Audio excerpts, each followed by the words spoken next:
રાજકારણના જાણકારો પાસેથી એવું જાણવા મળ્યું છે કે ભાજપે રામ નામનો એક પ્લાન બનાવ્યો છે, RAM. નમસ્કાર દર્શક મિત્રો, ભારતીય જનતા પાર્ટીએ આ વખતે લોકસભાની ચૂંટણી જીતવા માટે એક રામ પ્લાન બનાવ્યો છે. રામ એટલે RAM. આરનો મતલબ થાય RSS, એનો મતલબ થાય અયોધ્યા અને એમનો મતલબ થાય મહિલા અને મુસ્લિમો.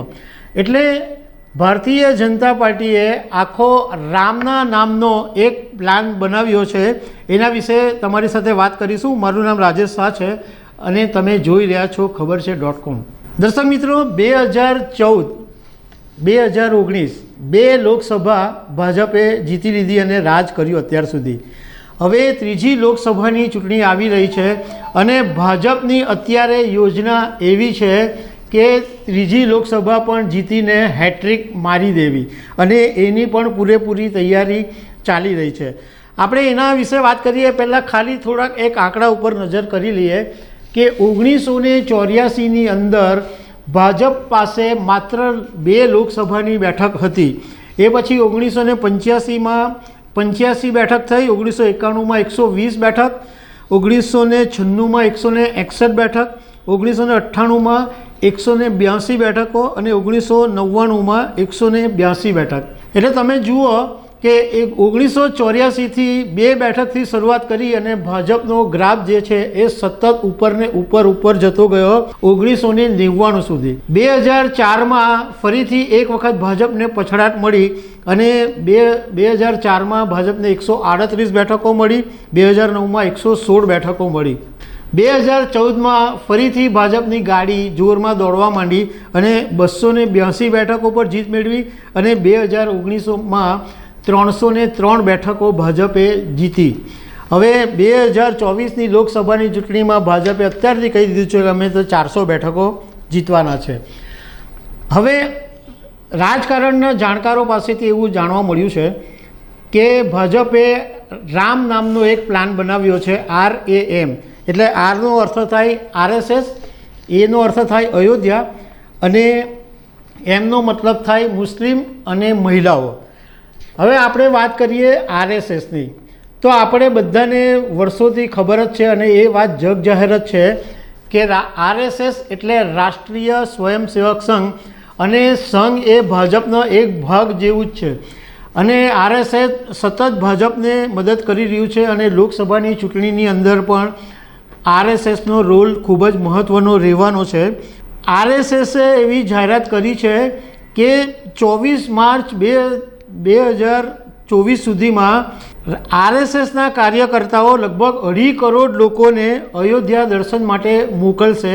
અને એની અંદર એક એવો પ્લાન બનાવવામાં આવ્યો છે કે 100 શ્રદ્ધાળુ હોય એમાં એક RSSનો કાર્યકર્તા એમની સાથે રહે, અને એ જે 100 શ્રદ્ધાળુઓ હોય એને RSSનો કાર્યકર્તા અયોધ્યા જવાથી માંડીને દર્શન કરાવવાથી માંડી અને બધી જ વ્યવસ્થા કરી આપે. મતલબમાં RSS ભાજપ માટે એકદમ મહત્ત્વની વાત છે અને RSS ગ્રાઉન્ડ લેવલે એટલું બધું કામ કરે છે કે એમાં ભાજપને ઘણા બધી સમસ્યાઓ દૂર થઈ જાય છે.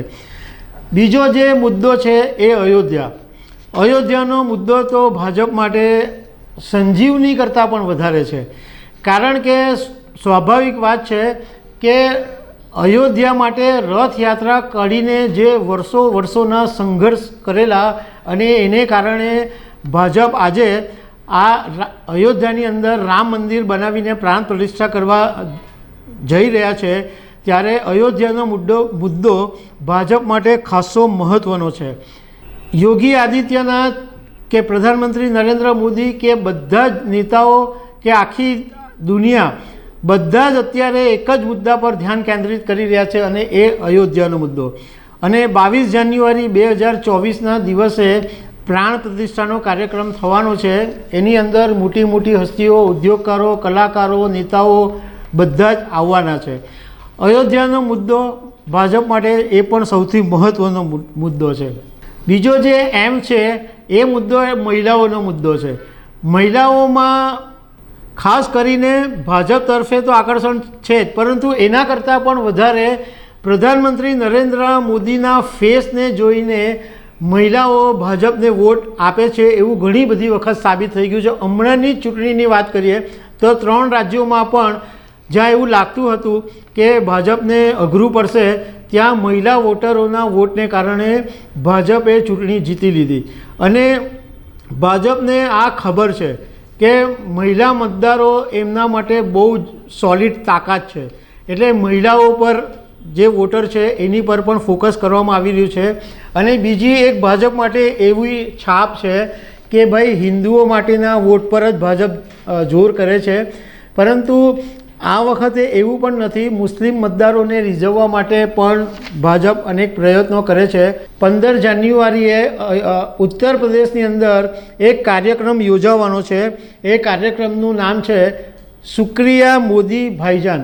હવે આ કાર્યક્રમની અંદર પ્રધાનમંત્રી નરેન્દ્ર મોદીનો આભાર માનવા માટે ત્યાંનું જે લઘુમતી મોરચો છે એણે એક કાર્યક્રમનું આયોજન કર્યું છે કે પ્રધાનમંત્રી નરેન્દ્ર મોદીએ એવી ઘણી બધી યોજનાઓ આપી કે જેને કારણે ગરીબ વર્ગ મહિલાઓને મોટો ફાયદો થયો.